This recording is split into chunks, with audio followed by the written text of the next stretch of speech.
Donc, on est en live ce midi en rencontre artiste inspirant avec la soprano, donc la chanteuse lyrique Evelyne Larochelle, qui est d'ailleurs en spectacle ce soir. Donc, on pourra en reparler à la fin de l'entrevue. Donc, spectacle vraiment intéressant qui mélange, oui, le classique, mais aussi la comédie musicale et tout ça. Donc, on vous en reparlera un petit peu plus tard. Comme à l'habitude, si jamais vous avez des questions tout au long de l'entrevue, soit sur le parcours d'Evelyne ou sur même la musique classique en général, tout ça, n'hésitez pas à les poser dans le chat. Ça va nous faire un grand plaisir d'y répondre quelque part dans l'entrevue, tout simplement. Donc, avant même de vous la faire découvrir, je vais vous faire jouer un petit extrait d'une chanson qui s'appelle « Je te disais ». Donc, ça va comme suit.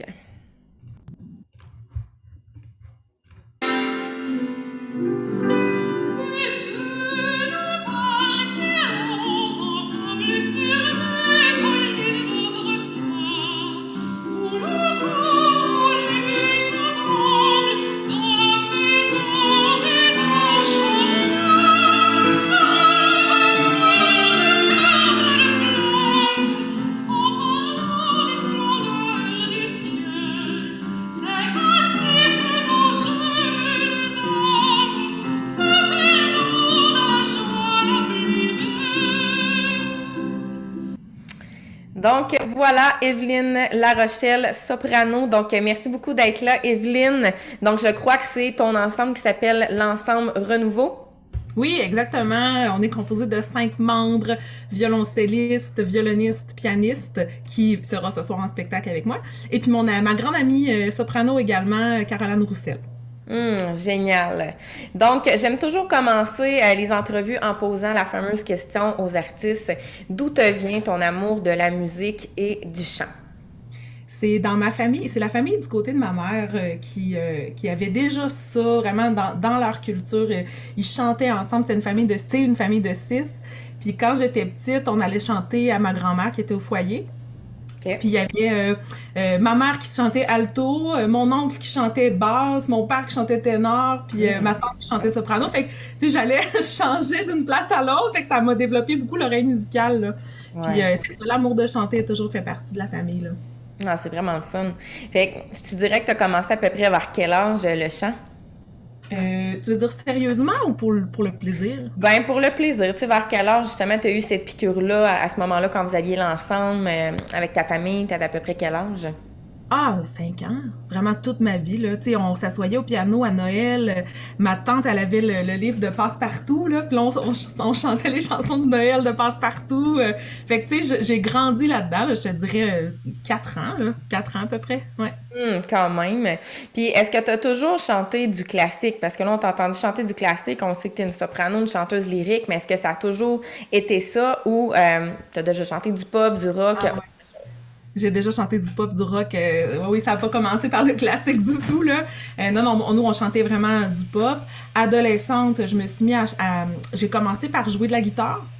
Puis là, je m'accompagnais en même temps que je chantais. Fait que, on faisait les chansons qu'on faisait à Polyvalente, tout ça. Je m'amusais à les chanter. Après ça, j'écoutais beaucoup Coldplay, Sarah McLachlan. Puis, fait que ça a vraiment commencé par le pop. Puis, un beau jour, quand j'avais 17 ans, j'ai écouté le film Amadeus. Le film. Puis, il y a le fameux passage où la reine de la nuit, elle chante. Puis, c'est super aigu, tu sais. Puis là, je trouvais ça malade. Puis, j'ai juste essayé de l'imiter. Puis, c'était vraiment le fun. J'ai vraiment aimé ça, chanter du classique.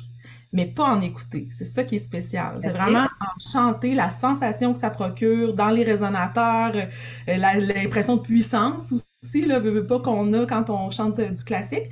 Fait que c'est comme ça que ça a commencé, là, le classique. Ouais, c'est ça, parce qu'il y a Magali qui posait la question pourquoi avoir choisi ce style. Fait que c'est vraiment suite à l'écoute de ce film-là. Ouais, c'est vraiment ce film-là. Puis, c'est ça. Puis j'ai l'impression que ça fitait plus avec ma personnalité parce que j'étais un peu old school, puis il y a quelque chose un peu plus transcendant, je trouve, dans l'opéra. Tu sais, quand on regarde un film, puis qu'il y a un bout intense dans le film, il y a tout le temps une petite voix d'opéra en arrière, ou quand quelqu'un meurt, tu sais, c'est comme des moments intenses, là. Fait que je pense que ça fitait plus avec ma personnalité. C'est vraiment cool. Fait que tu dirais que ton deuxième genre préféré, ce serait quoi? Ben, j'écoutais beaucoup du rock des années 70 quand j'étais ado. Je dirais le Led Zeppelin, AC/DC, ben, ça c'est plus années 80, mais tu sais, vraiment, j'ai ce côté-là, là, ouais, Hmm. harmonium, tu sais. Oui. Les années 70, là, ouais. Donc, on Ouais. est avec la soprano Evelyne Larochelle. Mon nom est Tricia Turcotte. Je suis professeure de chant et coach vocal. Si vous avez des questions, faites-nous-les savoir en commentaire. On va vous lire tout au long de l'entrevue. Puis, écrivez-nous un petit hello dès que vous êtes là. Un hashtag replay si vous écoutez en rediffusion. Puis, n'hésitez pas également à partager le live. Ça va nous faire un grand plaisir parce qu'en même temps, on fait ça dans le but de se faire connaître. Moi, le but de ces entrevues-là, c'est que vous découvriez des artistes d'ici. Moi, j'enseigne en Beauce. Puis d'ailleurs, ben, c'est ça, Evelyne est originaire de la Beauce. Donc, Evelyne, tu as fait des études au Conservatoire de musique de Québec. Tu dirais que ça t'a apporté quoi comme bagage? Ah oui, ça, c'est important quand même. Moi, je pense, je suis rentrée tard au conservatoire. Souvent, le conservatoire, on dit ça, mais on a envie de lever un petit doigt quasiment parce que c'est comme ben huppé puis tout ça, mais on a comme une image élitiste un petit peu du conservatoire. Puis moi, je l'avais, là, cette image-là, avant de rentrer là. Mais je savais que je voulais essayer d'aller au bout de ma passion pour le classique, puis de passer dans cette espèce de collimateur-là, si on peut dire, là, la discipline, la rigueur, pour aller voir jusqu'où je me rends, tu sais, par curiosité. Fait que ce que ça m'a apporté comme bagage, mais je viens pas mal de le dire, en fait, c'est la discipline, la rigueur, puis c'est comme, j'ai envie de dire, c'est comme un athlète qui s'entraîne, il apprend à aller au bout de ses capacités. Puis en faisant ça, tu développes un paquet d'autres qualités qui ont même pas rapport avec la musique, mettons. Tu sais, vraiment la persévérance, tu te mets dans des situations d'inconfort, puis tu te rends compte que tu es capable d'aller au bout de ça.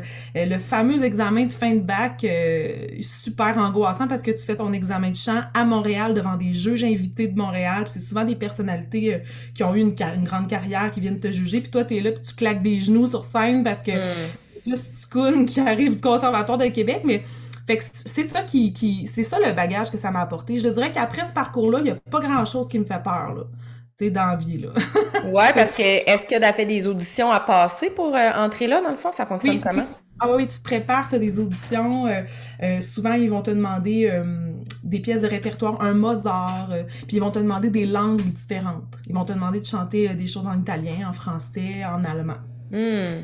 L'allemand, peut-être pas au début, là, quand t'es jeune, c'est un peu, c'est un peu rude là, comme Ouais. demande. Mais c'est ça, donc ils te demandent, puis ils voient le potentiel un petit peu. Ils voient un peu la voix que t'as, c'est quoi l'instrument que t'as. Puis c'est sûr qu'ils voient pas à quel point, mettons, t'es persévérant ou tu veux travailler, mais ils décident de prendre une chance, de dire oui, on pense qu'elle a le potentiel pour faire une carrière. Parce que c'est vraiment dans le conservatoire, le but, c'est de dire, d'avoir une carrière en musique. Vraiment de devenir un musicien professionnel et c'est à vocation classique. Ouais. Donc, c'est ça. Ouais, puis ça me mène justement à la question, parce que là, on a entendu un extrait en français, on va en entendre un autre tout à l'heure en français, mais c'est vrai que dans le monde du classique, ben, on chante pas nécessairement tout le temps en français. Puis, tu sais, c'est la même chose en pop, tu sais, des fois, on va chanter en anglais, en français, mais là, le classique, on ouvre les horizons un peu plus, fait que ça serait quoi ta langue préférée dans laquelle tu préfères Ah, chanter du classique? moi, c'est l'italien. L'italien, là, sans aucun doute. D'ailleurs, l'opéra, c'est né en Italie. Donc, puis c'était vraiment, et là, je vais faire une petite parenthèse, Oui. Tricia, si ça te dérange pas, théorique, là, mais l'opéra, dans le fond, c'est dans les années 1600 où les gens ont un intérêt vers tout ce qui était la civilisation grecque puis en romantique. Puis ils ont eu un intérêt sur le théâtre puis la déclamation. Puis dans la Rome antique, les pièces de théâtre étaient déclamées vraiment lentement. Tu sais, les gens parlaient lentement parce que ça se faisait dans des agoras. Fait qu'il fallait que ça porte, fallait que le son porte.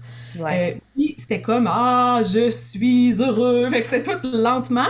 Puis en 1600, de par leur intérêt envers cette histoire-là de la Rome antique, ils ont commencé à refaire la même chose mais sur des notes. Puis c'est ça qui a créé la façon de chanter de l'opéra. En fait, l'opéra, c'est ça se chante sans micro. Puis le but, c'est vraiment de se faire entendre dans une salle sans amplification. Fait que c'est ça. Je sais pas si j'ai répondu à ta question. Je suis partie dans un aparté. Ben oui, non, non, c'est correct. Ben, c'est correct. Puis justement, ça m'amène une autre question parce que j'aime ça qu'on y aille aussi dans le flow et pas nécessairement dans tout ce qui est Oui, oui. préparé. Puis by the Ouais. way, si vous avez des questions qui vous popent en tête, allez-y pour ceux qui sont là en live. Justement, des fois, il y en a qui se posent la question, comment ça fonctionne? Comment tu arrives à projeter ta voix comme ça, comparativement, par exemple, au pop ou quoi que ce soit? Ben, première chose qu'il faut savoir, c'est que ça prend des années avant de maîtriser cette technique-là. C'est vraiment le souffle qui est dirigé, qui est comme dirigé dans les résonateurs, qui est un peu contrôlé, maîtrisé, d'une façon à ce que la voix soit amplifiée. Fait que, tu sais, moi, je fais souvent la comparaison. Quand on chante dans un micro, ta voix, t'es pas obligé de pousser fort, elle sort, le micro prend ça, puis t'as le fil, puis t'as l'amplificateur. Mais là, en fait, pour nous, l'opéra, l'amplificateur, c'est nous. Fait que c'est vraiment l'air qui fait que on obtient beaucoup plus de volume, d'harmonique aussi. C'est le jeu d'harmonique. Je sais pas s'il y en a qui ont déjà fait le test sur une guitare ou sur un violon. Des fois, on peut aller juste toucher la note, puis on a comme c'est la même note mais plus aiguë. Donc c'est avec le spectre. Là, j'ai pas tous les noms techniques de tout ça, mais c'est les harmoniques qui fait qu'on entend plus fort là, le spectre des harmoniques. Puis pour revenir au conservatoire, dans le fond, on a déjà reçu des artistes là qui avaient fait des études en musique, que ce soit au cégep, à l'université. Ça fonctionne comment au conservatoire, dans le fond? Est-ce que tu as aussi des cours de solfège, dictée, ou c'est vraiment concentré sur l'interprétation en tant que telle? Non, on a vraiment des cours de solfège du type sont très, très importants, là, justement pour apprendre à lire. Tu sais, moi, si je veux lire la musique, si je veux lire mes opéras, faut que j'aille faire des cours de solfège dicté puis comprendre la musique, là. Donc oui, on a ça, on a les cours d'histoire qui sont très importants, l'analyse musicale, il y a des cours de contrepoint, il y a toutes sortes de cours, vraiment dans tout ce qui est théorie de la musique classique. C'est ça. Je vais aller lire quelques... Oui? Oui, oui, je vais continuer pendant que tu lis les interventions. Pour les chanteurs, puis ça dépend aussi de l'instrument que tu as. Le parcours est un petit peu différent. Pour les chanteurs, on a des cours de langue, ce qui est vraiment important. C'est important de comprendre ce qu'on chante en italien, ce qu'on chante en allemand. Là, je nomme beaucoup ces langues-là parce que l'opéra, c'est fait beaucoup dans ces langues-là. Vraiment, l'italien, l'italien, l'allemand et le français. Il y a le russe également qui s'ajoute, l'espagnol un petit peu, donc, mais c'est vraiment les trois langues principales. Là. Ouais, puis c'est ça, même moi, ben, je sais pas si c'est vrai, mais en tout cas, on m'avait dit ça parce que moi, j'ai fait chant classique comme instrument complémentaire Oui. au cégep, puis on me disait justement que le chant, l'italien, c'était la langue la plus facile à apprendre au départ, même plus que le français pour apprendre le chant classique, là. Oui, parce que dans l'italien, on a des voyelles qui sont très ouvertes. A, O, I. Tu sais, c'est très, très ouvert. Puis alors que le français, la prononciation, on a besoin d'un petit peu plus avancer les lèvres, puis fermer un petit peu plus le conduit vocal. C'est pour ça que c'est plus facile l'italien. Puis d'ailleurs, c'était ça mon aparté tout à l'heure, c'est que je disais, c'est parti en Italie, donc il y a quelque chose qui est très ouvert, qui est très facile là, dans la déclamation en italien là, de l'opéra. Génial. Oui, alors les questions, on avait, j'aime beaucoup la question de Chantal qui dit comment tu arrives à te faire découvrir? Parce que justement, c'est beaucoup renommé pour ça, le classique, c'est plus difficile que, OK, tu fais une tune pop, ça passe à la radio, puis tout ça. Fait que comment tu arrives à te faire découvrir, là, ici et là? Ben, moi, j'ai pour en tout cas, c'est comment moi je fonctionne, là. Je trouve ça important de d'abord faire découvrir ça aux gens qui m'entourent. Tu sais, je viens de la Beauce, c'est important pour moi de faire des concerts, puis c'est ça qu'on fait avec l'Ensemble Renouveau. Notre mission, c'est de faire découvrir le classique, mais pas d'une façon un peu stiff ou pas d'une façon élitiste. Fait que ce qu'on fait, ce que je fais aussi dans mes concerts de classique, c'est que je prends des chansons pop qui se chantent bien de façon classique. Fait que ça crée un sentiment un peu d'appartenance. Les gens, ils font « Ah oui, je la connais cette chanson-là », mais tu sais, je leur présente d'une façon plus classique. Ça serait quoi, mettons? As-tu un exemple de titre? Oui, j'ai, mettons, Le Monde des Stones de Starmania, qui se OK. fait super bien en classique, l'Hymne à l'amour d'Édith Piaf, La vie en rose. Tu sais, là, je suis en train de nommer des pièces que je fais à mon concert ce soir, mais c'est vraiment des pièces, tu sais, cultes du répertoire que les gens connaissent. C'est sûr que je suis pas rendue à faire du Lady Gaga en classique, mais je suis sûre que ça se pourrait. Ouais, eh ben absolument. Moi, je le dis toujours, tu sais, n'hésitez pas à mélanger les styles. C'est vraiment ça qui Oui. est intéressant pour vrai, là. On peut rester surpris. Puis, justement, même comme Andrea Bocelli, ben, tu sais, il a fait un duo avec Ariana Grande. Tu sais, fait que c'est une chanteuse pop à la base, pas une chanteuse classique. Fait que, tu sais, de mélanger ça, ou même avec Céline Dion, tu sais, The Prayer, qu'on connaît, tu sais, c'est Puis à intéressant. l'in- puis à l'inverse, on voit souvent des chanteuses d'opéra dans des groupes de métal. Tu sais, il y a comme aussi ça, là, qui conserve Oui. vraiment l'opéra, puis Oui, non, il y a... comme tu sais, on pense par exemple à la première chanteuse de Nightwish, tu sais, Oui. t'écoutes la chanson Nemo, c'est très classique dans le son, là. La chanteuse d'Evanescence aussi, qui a toute sa Oui, formation classique, là. Ouais. absolument. Puis t'avais quel âge à ce moment-là quand t'es allé au conservatoire? Moi, j'ai eu un parcours de cégep où je me suis cherché beaucoup. Bon, c'est sûr que quand tu annonces à tes parents que tu t'en vas en musique, c'est pas toujours la bonne. C'est pas toujours facile. Fait que des fois, j'ai fait j'ai eu un chemin sinueux. Mais je suis rentrée au conservatoire, j'avais 23 ans. Fait que, tu sais, moi, j'étudiais avec des gens qui avaient 5, 6, 7 ans plus jeunes que moi. Des gens qui étaient au conservatoire, mettons, en violon, en violoncelle depuis l'âge de 5 ans. Fait que j'avais vraiment un petit sentiment d'imposteur quand même.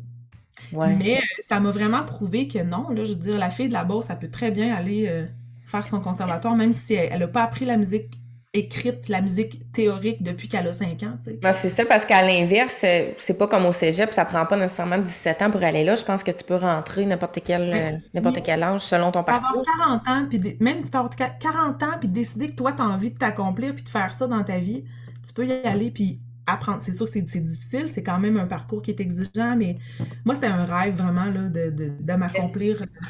C'est seulement axé sur le classique, par contre.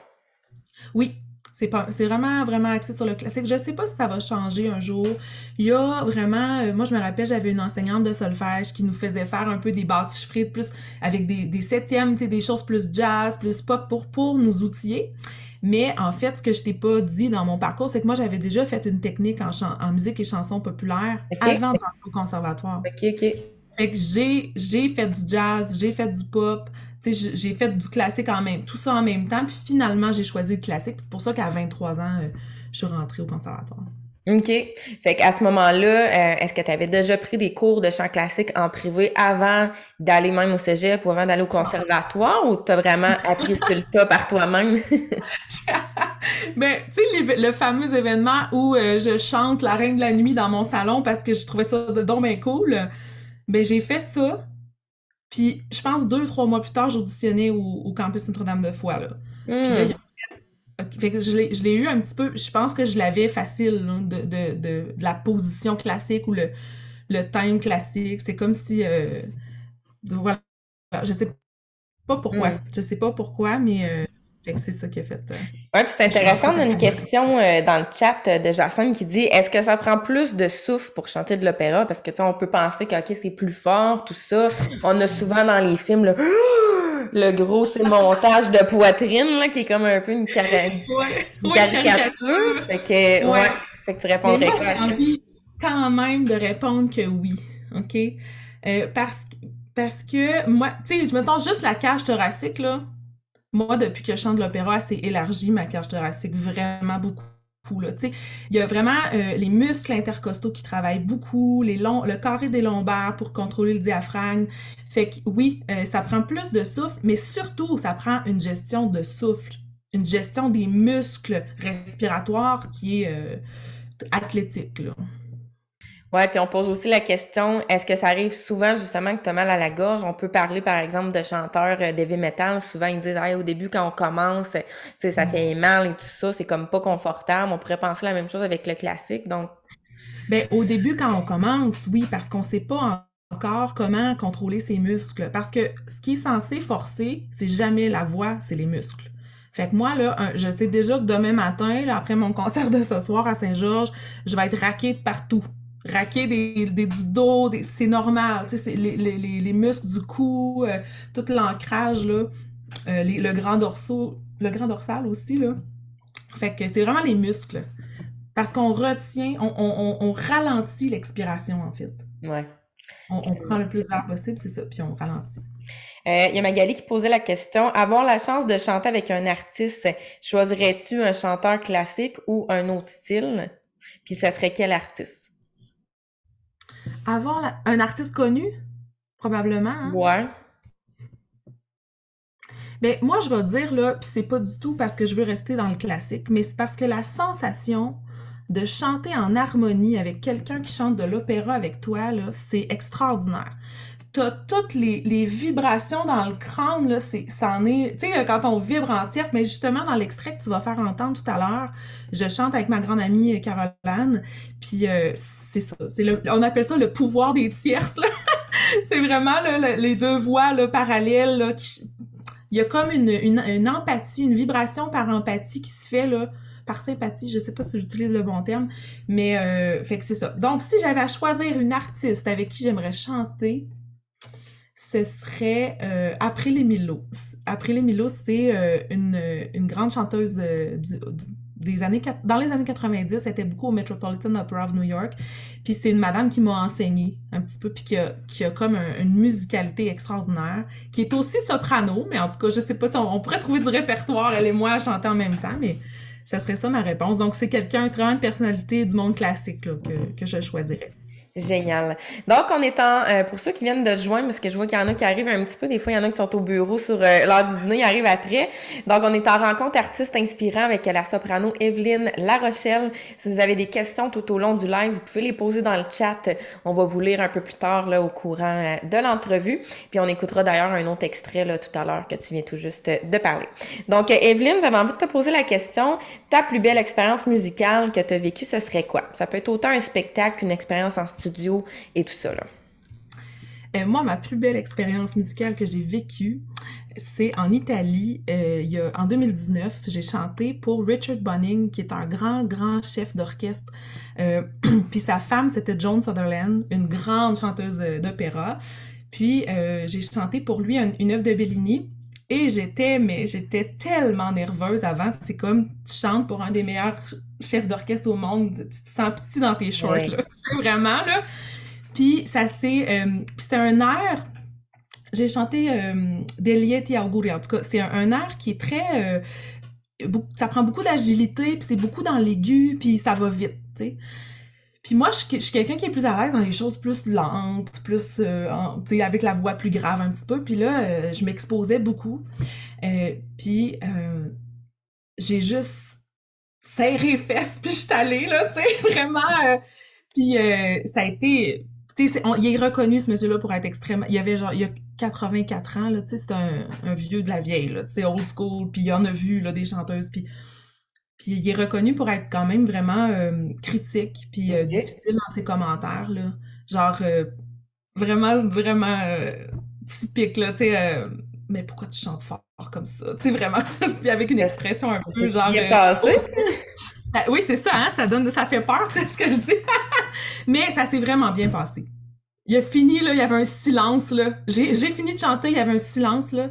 Puis là, il a fait That's very good, my dear. Puis là, j'étais là, oh, mon Dieu, c'est juste ça, j'étais comme parfait, là, c'est beau, je m'en vais, là. Tu sais, c'était un moment extraordinaire pour moi, là, de chanter pour quelqu'un qui en a vu, là, tu sais.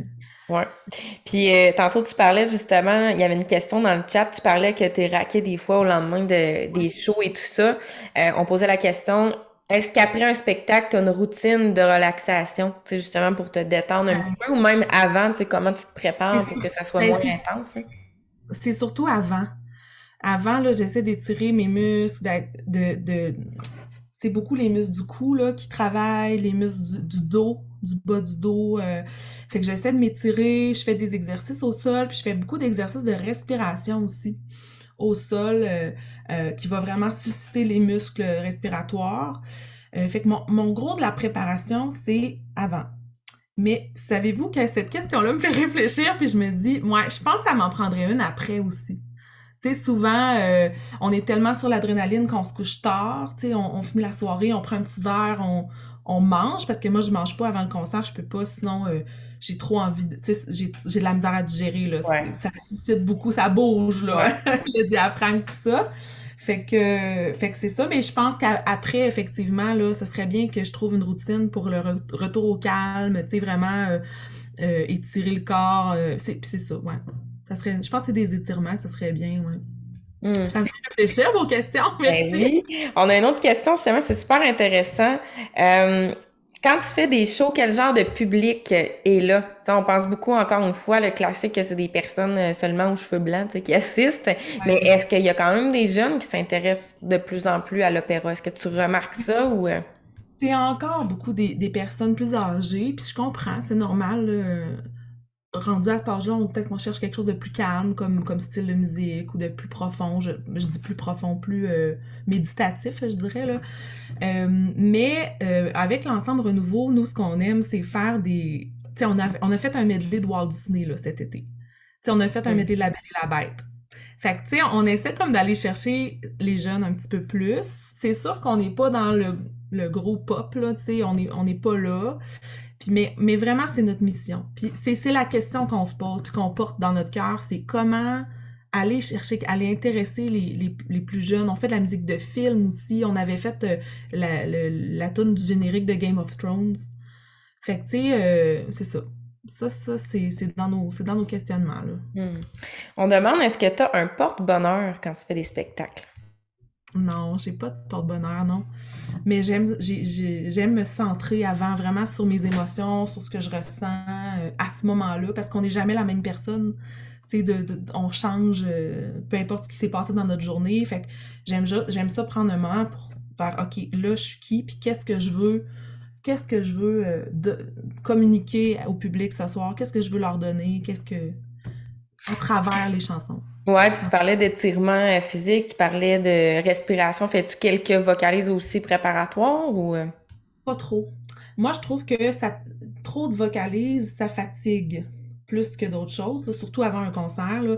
Avant un concert, là, j'ai réveille le corps, je fais mes étirements, je réveille la respiration, je fais quelques notes aiguës pour être sûre que je les ai. Puis après ça, j'ai beaucoup de repos avant le concert, là. Mais Ouais, j'ai sans pas de... parler, là. Ouais.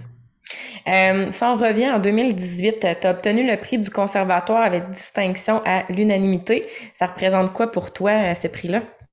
Ben, le prix, dans le fond, c'est la dernière grande étape là, de l'aventure conservatoire, là. T'as fait on appelle ça une fin de deuxième cycle. C'est comme une fin de bac, dans le fond, là. Puis là, ensuite, tu décides ou pas de faire ta maîtrise. Fait que le prix, c'est la maîtrise, dans le fond. Puis, tu peux obtenir, c'est un peu compliqué, c'est que tu peux faire ta maîtrise, te présenter à l'examen à Montréal. C'est un examen qui est chanté. Fait que oui, t'as fait les cours un peu de maîtrise là, plus théoriques comme la bibliographie, là, les méthodes de recherche, toutes ces affaires-là, les recherches. Là. Mais t'arrives à la fin puis tu présentes un concert, un répertoire je me rappelle plus, je pense que c'est 1 heure, 45 minutes ou 1 heure. Puis ils peuvent décider de t'octroyer ton papier de maîtrise, mais sans une mention spéciale. En plus, ensuite, ils peuvent décider de t'octroyer le prix du conservatoire, c'est-à-dire que vraiment là, tu t'es démarqué. Puis là, tu avais le prix avec distinction, puis le prix avec grande distinction, puis tout des... Moi, je trouve que c'est C'est des une passages. personne par prix, dans le fond, j'imagine? Non, c'est pas nécessairement ça. Je pense que c'est comme une catégorie qui dépend de ta note d'examen. Tu sais, si t'as 90, ben t'as le prix. Je me rappelle pas, là, ça fait trop longtemps, je le faisais pas pour ça, tu sais, je le faisais pour aller au bout de ce que je voulais faire, là, mais c'est ça. Fait que c'est ça, mais ça, tu sais, c'est comme une mention un peu spéciale, là. Tu sais, t'as bien réussi ton Ouais. conservatoire, là. On posait la question, est-ce que tu joues aussi des instruments de musique ou c'est uniquement le chant pour toi? Non, je joue aussi du piano. Parce que c'est comme ça que ça a commencé. Moi, là aussi, là, quand je chantais du pop, plus 18-19 ans, là, je faisais des accords au piano. Fait que quand j'enseigne aussi, c'est ça que je fais. J'accompagne les élèves comme ça. Puis, je fais de la guitare aussi. Puis ça, c'est vraiment plus comme ça que ça a commencé. Mais j'ai vraiment commencé par jouer de la guitare. Puis après ça, je chantais par-dessus quand j'étais au secondaire, là. Hmm. Mais c'est très basique, là. C'est les accords. J'ai pris quelques cours de guitare classique. Là. Je suis capable de jouer de la bourrée de Jean-Sébastien Bach. Là, si je me rappelle bien Quand mes même. doigtés, là, mais tu sais, c'est pas plus loin que ça, là. Je pourrais pas te lire une partition comme ça, là, de guitare, là. Hmm. Puis quand t'enseignes le chant, justement, enseignes-tu seulement le classique ou t'enseignes aussi d'autres genres? Ah, j'enseigne pas le classique. Ah non? Non, non, non, sauf si la personne me dit c'est ce que je veux. Moi, j'enseigne le pop, ce que la personne a envie de. Puis des fois, je vais utiliser le classique pour pour régler des trucs techniques. Tu sais, je pense souvent aux jeunes filles de 10-11 ans, là, tu sais, quand ils ont de la misère à faire la voix mixte un petit peu, ben là, je vais utiliser un petit peu des trucs plus classiques pour aller les aider avec ça. Puis j'aime beaucoup ça, enseigner le classique par contre, mais j'ai pas eu Mm. l'occasion souvent, c'est normal, il y a peu de gens qui s'intéressent à ça, là. Ouais.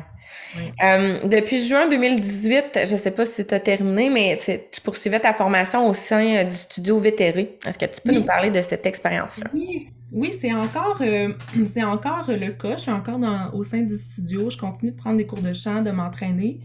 Euh, c'est la fin du conservatoire, c'est un moment très épeurant, le 2018, là, parce que là, tu te dis, OK, là, ça fait 7 ans que je suis ici, ça fait 7 ans que je peaufine mon instrument, qu'est-ce qui va se passer quand je vais sortir? On sait très bien que des chanteurs d'opéra, ça se fait pas engager comme ça, tu sais, c'est vraiment difficile. Il y a tout un processus d'audition, il y a tout le processus qui est comme international aussi, parce que c'est pas au Québec qu'on se fait engager beaucoup. Donc, il faut commencer à faire des auditions New York, en Europe, tous ces endroits-là, ce qui est très coûteux comme processus. Là, il faut économiser ses sous, puis en tout cas, c'est quelque chose. Puis, moi, je voulais pas arrêter d'étudier, je voulais vraiment continuer de me spécialiser, là, de pousser ma voix parce que on finit jamais de travailler notre voix, tu sais. Euh, Exact. ouais, fait que je voulais aller rencontrer quelqu'un, puis bon, mon enseignante du conservatoire, Sonia Racine, elle m'avait conseillé d'écrire à Aprilé Milot, la personne dont je t'ai parlé tantôt, mais tu sais, Aprilé, elle a chanté avec Pavarotti. Tu sais, juste pour te donner Quand le même. calibre, là, tu sais, puis tu te dis, là, je vais y écrire, mais elle me répondra jamais. Voyons, c'est quoi cette utopie, tu sais? Puis j'ai écrit un message sur son site internet, puis je me dis, elle me répondra jamais. Puis 2 mois plus tard, c'est son assistant qui m'a répondu, puis qui a dit, Madame Milo va être au Canada, de passage au Canada, telle date. Puis là, Hmm. je suis allée la rencontrer, c'était à Niagara Falls. Puis c'est là qu'elle m'a fait rencontrer Maria Vettere. Elle travaillait beaucoup avec cette femme-là, elle travaille beaucoup avec cette femme-là, qui a un studio de chant privé, un peu comme toi, mais à Niagara Falls, vraiment dans le monde du classique de l'opéra italien beaucoup. Donc, c'est comme ça que j'ai commencé, puis c'est une femme qui enseigne en ligne, Maria Vettere, fait que moi, ça facilitait beaucoup là, au niveau des coûts, là, tu sais, je me voyais pas déménager à New York là, Hmm. prendre un cours de chant, là. Ah, c'est Fait que clair. c'est... Ouais. Donc, on va écouter, Evelyne, un prochain extrait, donc de la Barcarolle que tu as interprété. C'est un duo, en fait, très connu que peut-être vous allez ben, reconnaître. Parce que, comme on a dit, ça a souvent passé dans des annonces, dans des publicités et tout Ouais. ça, là. Donc, voilà.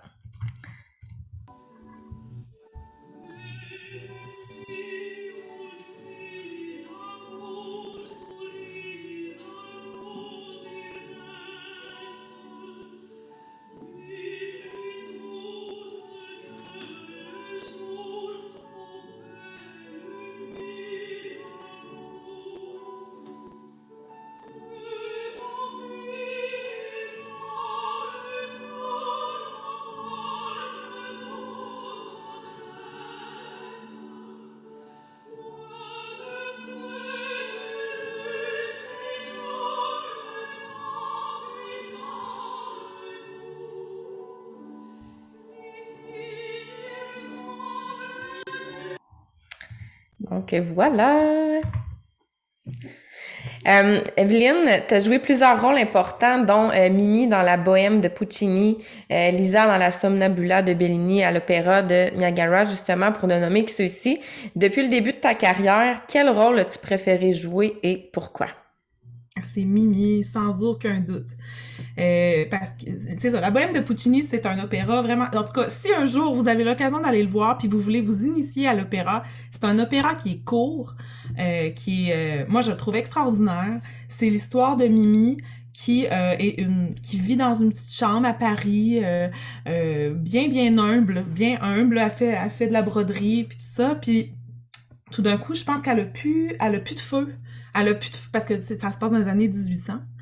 Elle a plus de feu pour sa chandelle, puis elle descend dans l'appartement d'en dessous, puis elle rencontre Rodolfo, puis là, c'est l'amour, là. Tu sais, là, c'est comme le coup de foudre.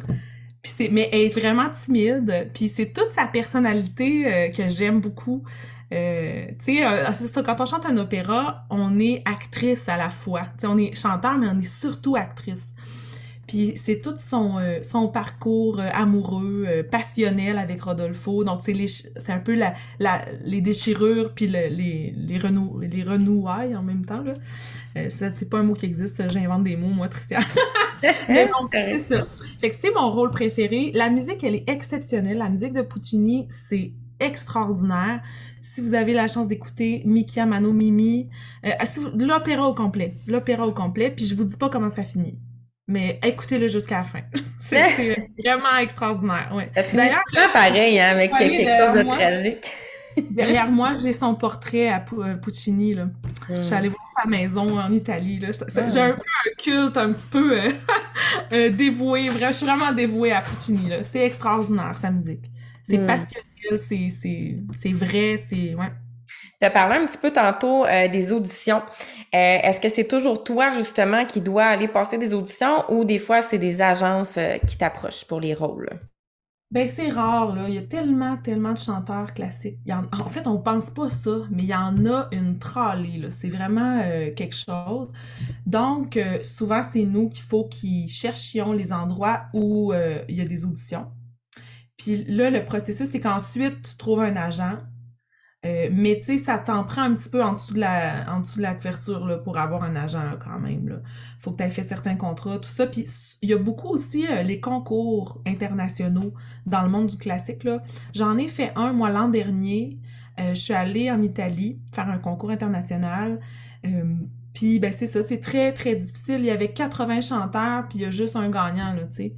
Puis de tout instrument confondu, c'est-à-dire ténor, baryton, soprano, mezzo-soprano, tout ça confondu, ils en ont pris seulement un, là. Hmm. Puis souvent, c'était des gens sur le jury, c'était des gens qui connaissaient ça. Il y avait la femme de Pavarotti, la première femme de Pavarotti qui était là. Hmm. Il y avait des gens aussi qui sont directeurs d'opéra en Europe. Donc, eux, en tant que directeurs d'opéra, ils savent un peu quelle voix ils ont envie d'engager. Fait que c'est ça. Puis ben c'est ça, ça coûte des sous là, faire ça là, comme des concours internationaux. Fait que tu sais, c'est un pensée du bien. Puis moi présentement dans ma vie là où j'en suis rendue, c'est j'essaie de trouver un équilibre entre les deux. Parce qu'évidemment, ben malheureusement, je viens pas d'une famille fortunée. Fait que je peux pas dire je m'entraîne à tous les jours, je fais juste ça, chanter, puis je paye des pianistes pour m'accompagner, puis pour me préparer, je m'inscris à des concours, je fais des voyages. Je peux pas faire ça. Fait que je suis vraiment dans la recherche d'un équilibre, puis je me dis peut-être que mon rôle, c'est déjà autour de moi de faire connaître l'opéra, tu sais.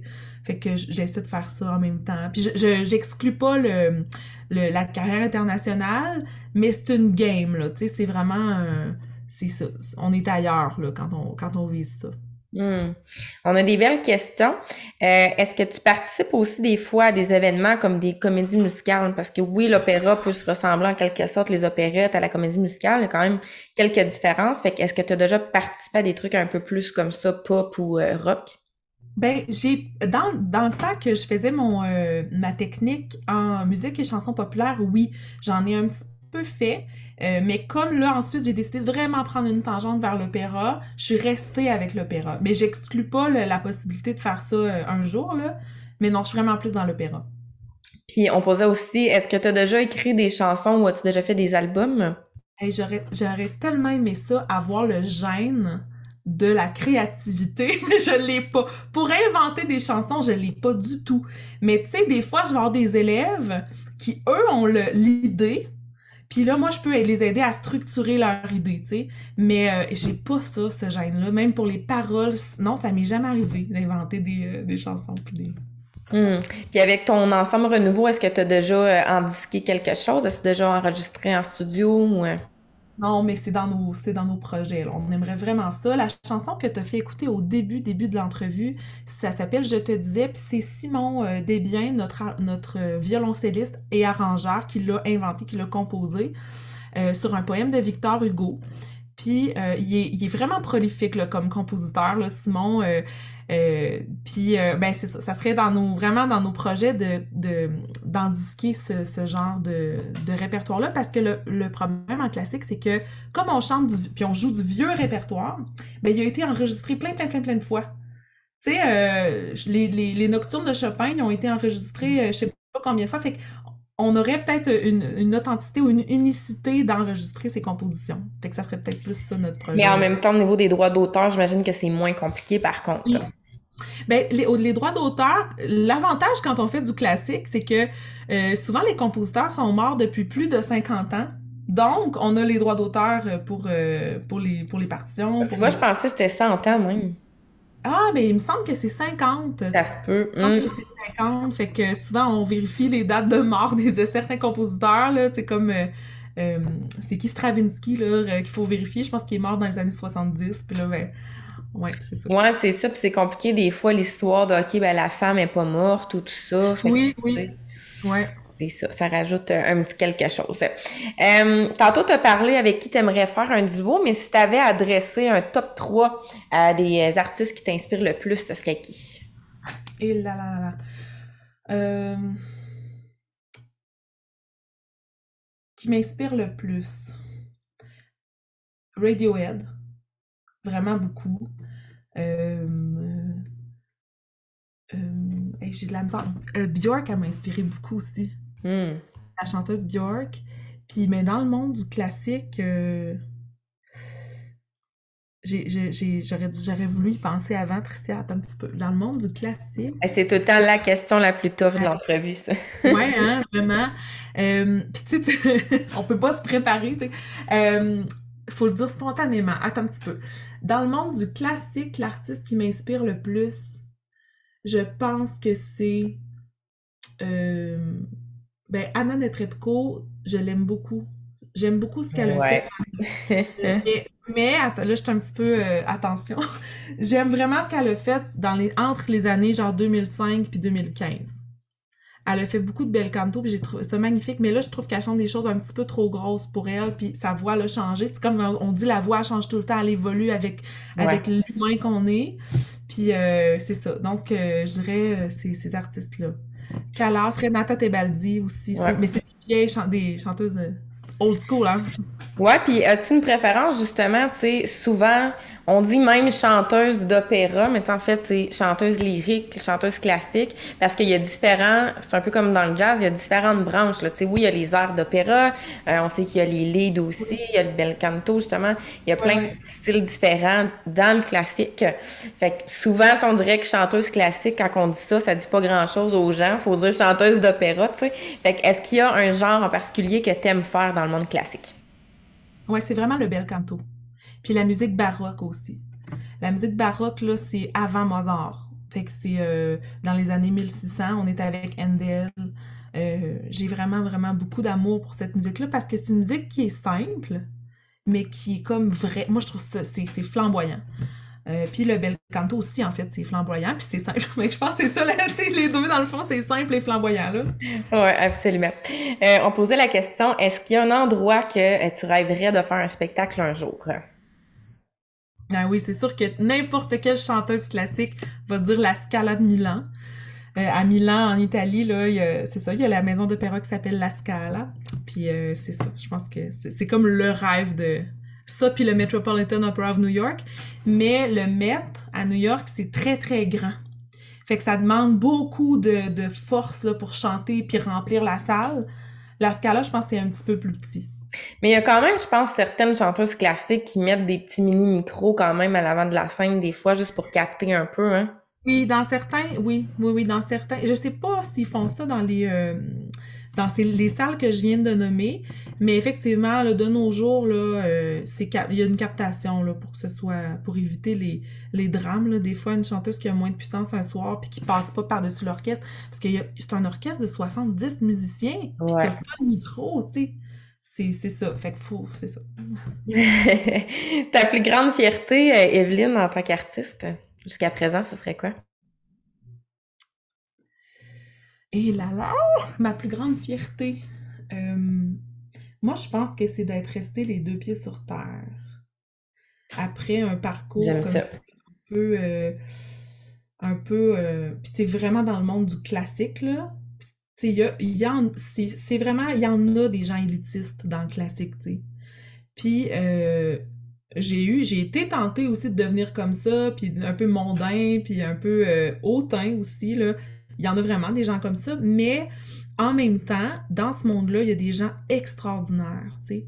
Puis c'est d'avoir été capable, c'est d'être capable aujourd'hui de concilier mes racines, puis ce monde-là, puis de faire coexister les deux. Puis mon but, c'est vraiment de montrer que ça coexiste les deux, puis que l'opéra, ça peut vraiment changer des vies. Ça peut vraiment changer. C'est tellement porteur d'émotions profondes puis puissantes, là.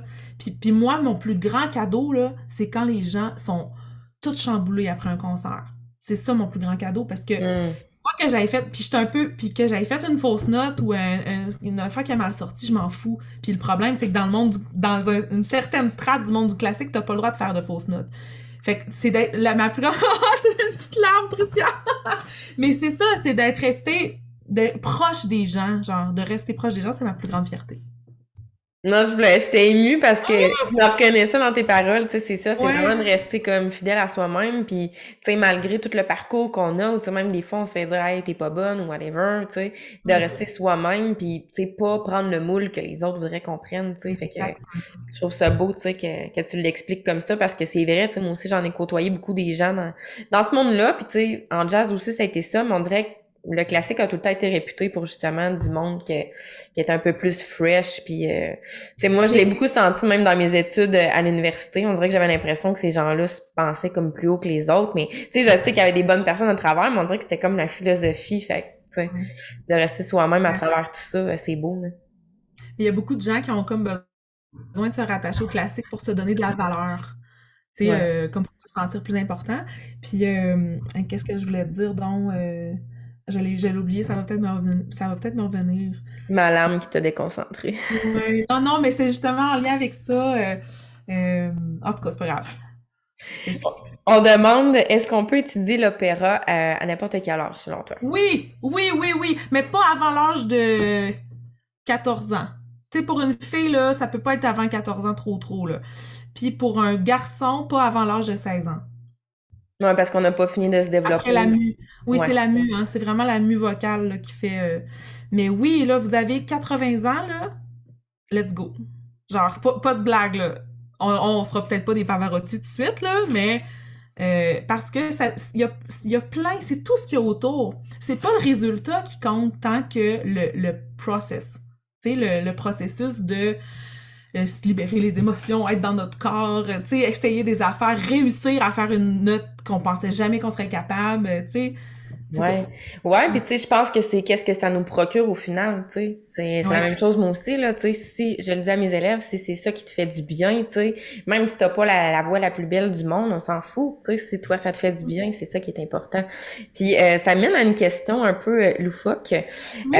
parce que moi j'entends souvent des gens dire ça, puis je pense que ça a été un peu ça, moi tout, là.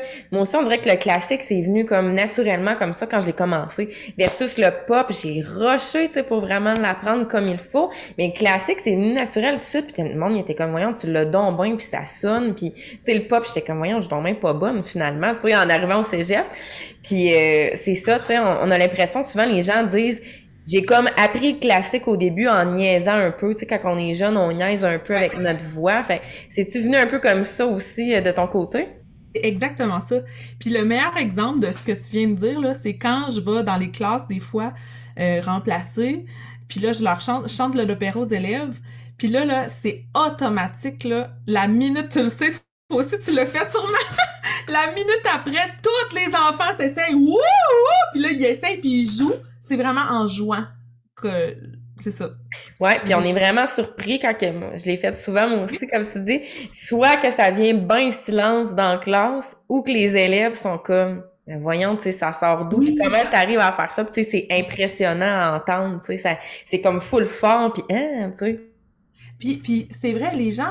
Ah oui, il faut que je dise quelque chose. Aux gens qui ont jamais entendu de l'opéra live, là, genre la personne chante de l'opéra à côté de vous, là, vous avez pas idée de ce que vous manquez, là. C'est une expérience, là. C'est une sensation vraiment spéciale. Ça te shake dans les oreilles. Ça n'a rien à voir avec quand tu mets un CD ou quand tu l'écoutes sur YouTube. Ça n'a rien à voir, là. C'est une expérience qui est acoustique. Hmm. Ouais, puis comme tu disais tantôt, tu sais, toi, t'aimais ça moyennement en écouter, mais en chanter, ça a été la même chose, moi aussi, avec le jazz, tu sais. je détestais ce style-là. J'aimais pas ça écouter ça. J'étais comme, c'est normal, il est laid, tu sais. Mais quand je me suis mis à en chanter, j'ai fait comme, my God, ça vibre vraiment avec moi, tu sais. Ouais. Il faut l'essayer, je pense. Faut faire des tests. C'est intéressant, on a une question. Est-ce que les salles d'opéra, les salles classiques sont faites différemment pour aider l'artiste et sa voix à se faire entendre, tu sais, des murs de matériaux différents ou tout ça, ou... Oui. Ah oui, absolument. Là, tu sais, le meilleur exemple de ça, c'est la nouvelle salle au Palais Montcalm. La nouvelle, elle est plus si nouvelle que ça, mais la salle du Palais Montcalm là, est faite en panneaux de bois. Puis il y a toute comme une façon de placer les panneaux de bois pour maximiser l'expérience acoustique de la pièce. Puis c'est ça. Souvent, nous, on va faire du classique. C'est par exemple avec mon groupe, quand on fait des tournées, on choisit vraiment les endroits où on joue parce que c'est pour ça qu'on joue souvent dans les églises. Tu sais, c'est pas parce qu'on est religieux, là. C'est juste ça parce sonne que super bien. l'acoustique est géniale dans les églises. On est désolé pour les bancs de bois, puis on sait que c'est long des fois assis sur un banc de bois pendant tout un concert, mais tu sais, ça vaut la peine pour l'expérience sonore, là. T'apportes ton petit coussin puis c'est good. C'est ça. J'avais envie de te poser, qu'est-ce que tu trouves le plus difficile dans ce métier-là? Ça a été quoi ta plus grosse épreuve là, que tu as dû affronter en tant que telle? Moi, ce que je trouve vraiment difficile de ce métier-là, ben c'est un peu ce que j'ai dit tantôt, c'est la game qu'il faut jouer. Tu sais, pour essayer de percer. Mais attention, je regrette 0 mon parcours en disant ça, tu sais. Mais ça prend tellement d'argent. Moi, en fait, je me suis tannée de payer pour chanter. Euh, Quand t'es rendu à un certain niveau, tu te dis, ben, puis je gagne ma vie aussi avec le chant, là. Mais tu sais, tu veux monter du nouveau répertoire, tu veux t'entraîner avec un coach qui joue du piano en même temps, qui veut te dire, qui veut t'aider musicalement, mais ça te coûte 75$ pour 1 heure.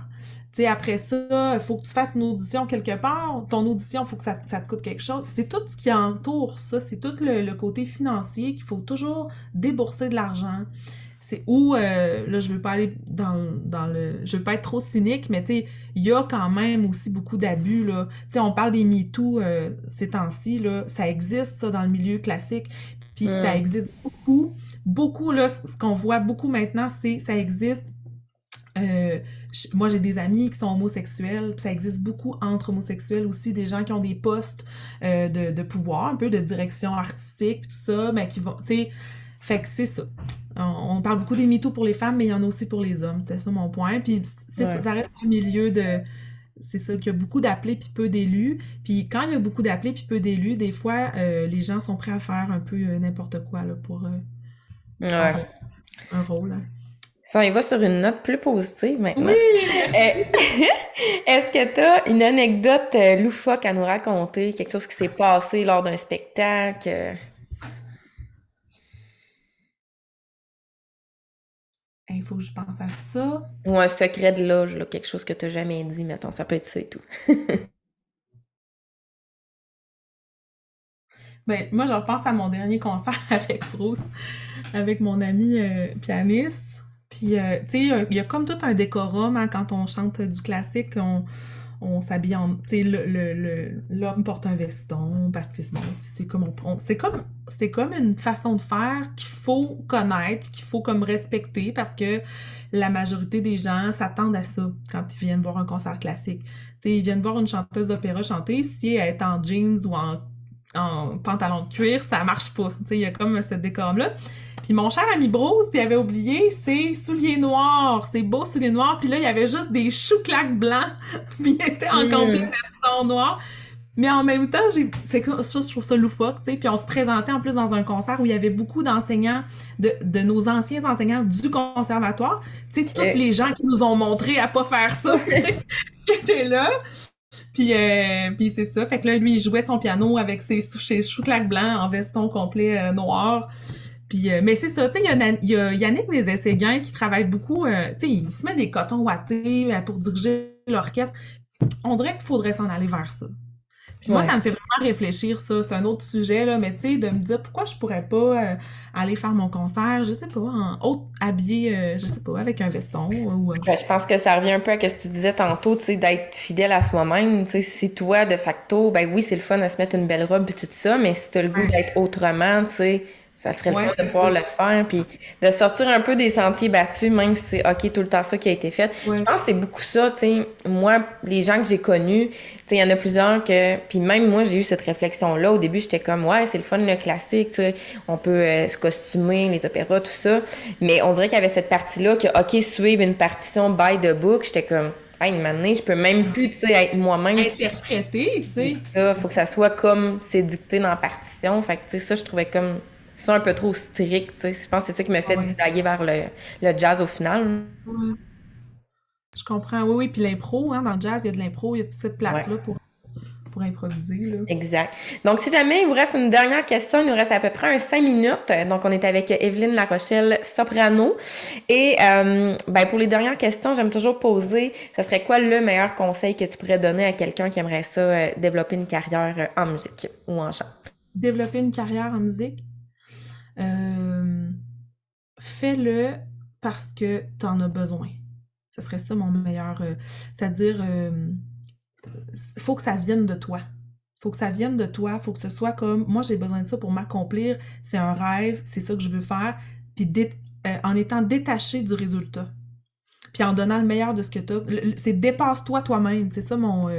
Ouais, tellement, puisque la perfection au final n'existe pas, tu sais. On essaye de s'y rapprocher tout le temps, mais tu sais, ça n'existe pas. Puis Non, je pense c'est qu'il ça. y a toujours des petits trucs à améliorer et tout ça. Puis tu sais, comme tu disais, on continue de se former nous-mêmes, de suivre nous-mêmes. Oui, on enseigne le chant, mais on continue de se former aussi avec tu sais, d'autres professionnels et tout ça. Fait que je pense que c'est tout le temps continu. Puis les chanteurs professionnels aussi, tout le monde un peu continue de le faire, les chanteurs qu'on peut voir à la Oui. radio, ou télé, tout ça, là. Mm. Ouais. Euh, puis finalement, ben, ça serait quoi les projets qui s'en viennent pour toi, Evelyne, dans les prochains mois, prochaines années? Moi, je vais continuer à chanter, c'est certain. C'est beaucoup avec l'ensemble Renouveau qu'on travaille fort. On est une OSBL qui, c'est ça, notre mission, c'est vraiment d'aider à démocratiser la musique classique dans les régions du Québec, là. Puis donc, c'est beaucoup là, puis ça prend beaucoup de temps d'administration. Tu le sais, toi aussi, tu as une business, là, fait que c'est avec eux que j'ai envie de m'engager, de développer ça. J'ai aussi envie de me spécialiser plus dans la musique baroque, donc peut-être il y a des ateliers à Toronto que je vais aller faire. Fait que c'est ça mes projets. Je reste pas fermée à l'idée de faire des auditions, mais c'est plus que ça mon objectif, là. Hmm. J'aimerais ça qu'on parle aussi, Evelyne, on a vu tantôt dans les extraits vidéo, justement, ton ensemble Renouveau. Ce soir, vous êtes en spectacle, mais vous êtes pas là au complet. Je pense que tu es seulement avec le pianiste. Donc, est-ce que tu peux nous en parler? Est-ce qu'on peut toujours se procurer des billets et tout ça? Et à quel endroit ça a lieu? Oui, c'est les concerts sous le clocher qui organisent ça. Donc, et je crois ils ont un site internet, ils ont une page Facebook, vous pouvez avoir les informations. C'est à 19h30. On vous présente le concert qui s'appelle Charme français. Donc, Bruce et moi, on vous interprète des pièces vraiment, comme j'ai dit tantôt dans l'entrevue, qui sont quand même connues du public, puis d'autres qui le sont moins, mais pour vous faire découvrir les charmes de la musique française. Il va y avoir des pièces aussi seulement pour piano, du Chopin, du Ravel, du Debussy aussi, Clair de Lune de Debussy, qui est super connu. Donc c'est ça, c'est très charmant, c'est très enveloppant comme concert. Puis si vous avez envie de venir passer un bon moment, là, vous êtes les bienvenus. Oui, puis il y a des billets aussi à la porte, je crois. Oui, oui, parfait, merci. Oui, c'est ça, c'est Bruce, hein, qui s'occupe de tout Oui, le ben côté. c'est ça, ben il y a une dame qui s'occupe de l'organisation qui l'a Oui, écrit dans les commentaires. Il y aura des billets à la oui, porte. c'est Ils sont Esther. oui, ils sont à quel coût? Est-ce que tu le sais? Écoute, je ne sais pas par cœur, je vais revérifier. Peut-être qu'Esther est en ligne et qu'elle peut nous répondre, mais je vérifie Je ça pense que à j'avais l'instant. vu 20 $ sur Il me l'affiche, si je semble me que trompe c'est pas. 20 ou 25. C'est pas plus que ça, en tout cas. Donc, c'est ce soir, 19h30, à l'église de Oui, Saint-Georges-Ouest. oui, exactement. Génial. Puis, est-ce qu'on peut te suivre à quelque part sur les réseaux sociaux, Evelyne, si on veut suivre ta carrière et tout ça? Page Facebook, Evelyne Larochelle. C'est pas mal là que tout se passe. J'ai pas vraiment encore démystifié Instagram. Je suis un petit peu vieille école, comme j'arrête pas de dire depuis le début, mais ça s'en vient là. Parfait. Fait Fait que que, t'as vraiment une page professionnelle ou c'est vraiment sur ta non, page c'est ma page perso? personnelle, oui, c'est les deux, ouais. Parfait. Excellent. Ben, un gros merci à tout le monde d'avoir été là. Puis, si ça vous tente d'aller découvrir cet univers-là, justement, du monde classique, donc chanteuse soprano avec un pianiste ce soir à l'église de Saint-Georges-Ouest. Donc, il va rester des billets à la porte. Pensez à apporter vos petits coussins aussi pour être plus confortable. Et, ben, un gros merci, Evelyne, de nous avoir fait découvrir cet univers-là. Donc, tu étais la première invitée classique que je recevais. Donc, ça a été un grand plaisir de t'avoir avec nous. Ben, merci Tricia, ça m'a vraiment fait plaisir. Ben, merci Bonne beaucoup. journée. Bonne journée Bye tout le bye. monde. Salut!